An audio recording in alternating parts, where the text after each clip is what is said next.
Well, the unfolding crisis in North Africa has highlighted the need for Russia and the EU to coordinate their efforts in terms of foreign policy and economy. That's according to Prime Minister Vladimir Putin, who's addressed the media following the meeting with the European Commission President Jose Manuel Barroso. Let's now cross live to Brussels, and Daniel Bushell is watching the conference for us. And hi, Daniel. I must say it was quite fascinating. We were all watching the conference here. Prime Minister Putin and Barroso talking about working closely together. They covered a broad range of issues, that about visa-free travel, that about how Russian gas is crucial to keep Europe alive. They talked about many issues, also addressing the current ongoing instability in the Middle East and Arab world. What more can you tell us?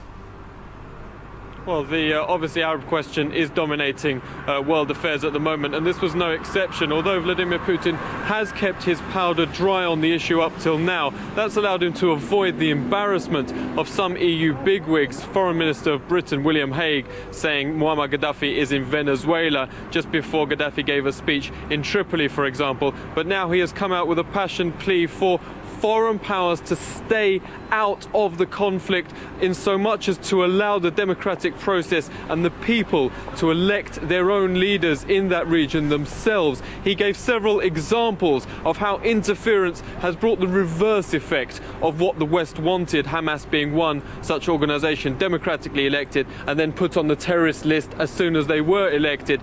He also said that the Islamification of North Africa was unlikely, in his view, if the democratic process was allowed to take its natural course. Of course, this is having an effect on the economy already. We're seeing Brent oil prices at $118 a barrel, and let's say it's set to double in the short period. And he said that were Western powers to interfere, that would further damage the world economy, which is of course being hurt by high oil prices.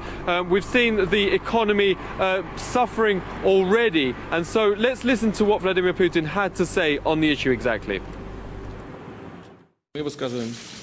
Today, we say we're concerned about things happening in Libya. Please note the following. The North African cell of Al-Qaeda is also concerned about what's happening in Libya. Do you think that's a coincidence? I would like to go back in history a little. The former leader of the Iranian Revolution, where did he live? He lived in Paris, and as a whole, he was supported by the Western community. Now, the entire Western community fights against the Iranian nuclear program. I remember just recently our partners were very active in supporting democratic elections in a Palestinian autonomy, and Hamas won. And immediately they declared Hamas a terrorist organization and started fighting against it. We need to give people a chance to determine their future themselves. We need to give them an opportunity to take a natural way, without any foreign interference, to build their future. Prime Minister Vladimir Putin there, he and his European counterpart Jose Manuel Barroso told us they had an open, frank discussion. Now that is diplomat talk for some really honest talks. For example, Vladimir Putin was very open about the fact during the conference that had the EU already allowed such gas projects as North and South Stream to pass through the European Union, the prices for energy would be lower. He reminded the EU that it was in both sides' interests to allow maximum cooperation between EU and Russia. Back to you, Rory.